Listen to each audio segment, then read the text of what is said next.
So what's up mga lods, panibagong video na naman tayo mga idol. So meron lang ako i-share sa inyo mga lods. So ito yung motor natin mga idol. Yan.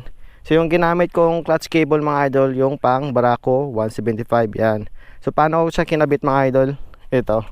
Ayan. Ito yan mga idol. Tapos ito, nilagyan ko lang siya ng washer at dalawang bolt dito mga idol. Ayan.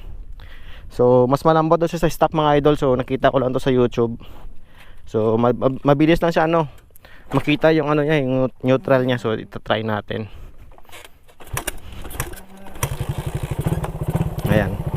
Ayan, malambot siya mga idol Naka clutch spring pa ako idol.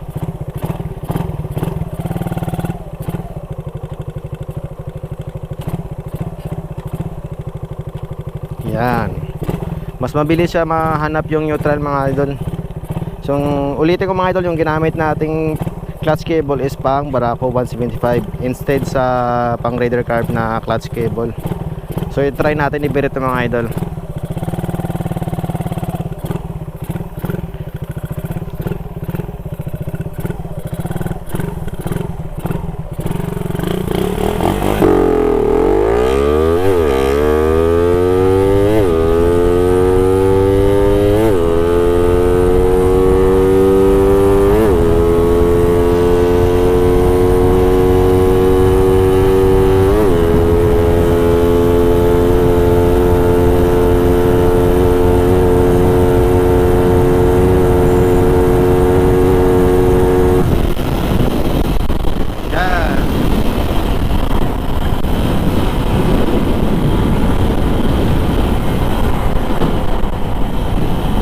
Mas malambot siya mga idol kaysa sa stock.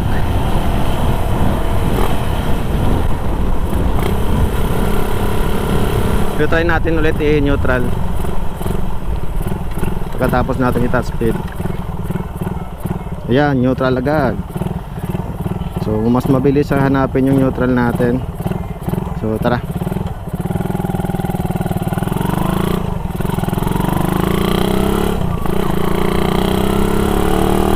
Second hit mga idol.